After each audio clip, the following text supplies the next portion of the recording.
the more you focus on something, the more you give your attention to something, the more importance it assumes. The bigger it gets, the more of a priority it becomes.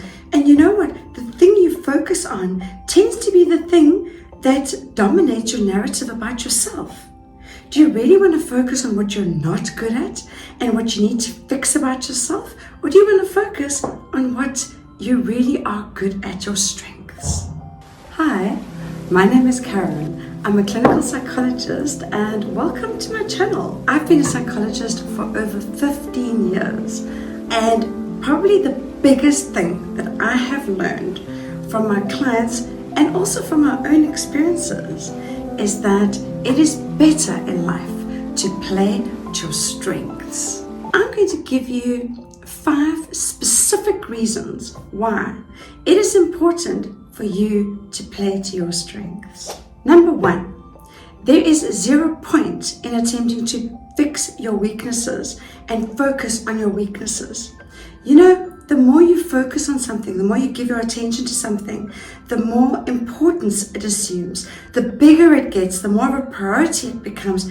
And you know what? I have so many clients sit down and tell me everything that is wrong with them and that is wrong with their life. And let me tell you, their focus on what is wrong with them has become their narrative about who they really are. But what is wrong with you is not who you really are. Point number 2 is that it is so much easier to play to your strengths. It's hard work to play to your weaknesses, to attempt to fix them. Just like me in university, with all of my efforts and struggles and study and extra lessons, I barely kept up the good enough marks to keep my scholarship. Whereas with psychology, which was my strength, it was just so easy. It was almost by comparison a walk in the park. The thing is that you already like the things that you're good at, and it is so much easier to become even better at those things. Point number 3 is it's faster to play to your strengths and to build on the strengths that you already have. It's quicker. When you try to learn more skills to become more specialized in the area in which you're already strong, you can do so quickly. It really doesn't take nearly as long.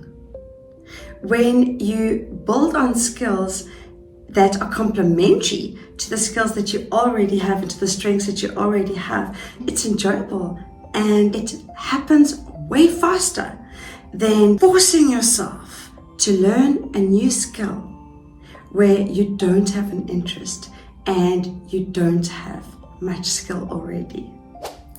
Point number 4, it's way more fun. When you're doing things that you enjoy, and you know, you do tend to enjoy the things that you're good at, you tend to throw yourself into them and you tend to gain much more joy and meaning and purpose from doing these tasks and from engaging in these activities.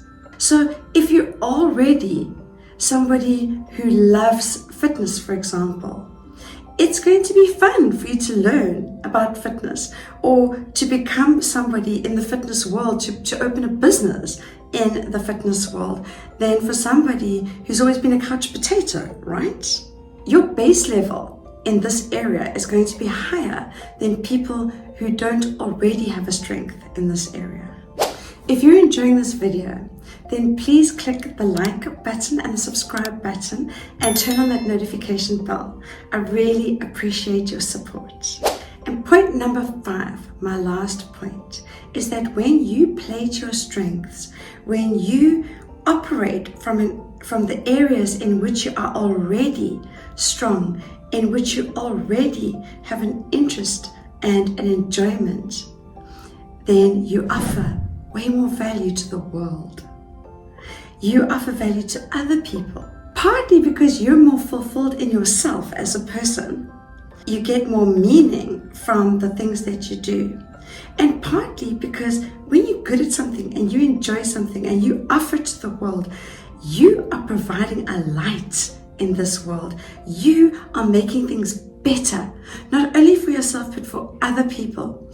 When you meet someone who is living a good life, when you meet someone who is living in a healthy, satisfied way for themselves, they actually fill you with positivity. They are an inspiration to other people. It doesn't matter whether you are a bartender or a street sweeper or the CEO of a massive corporation.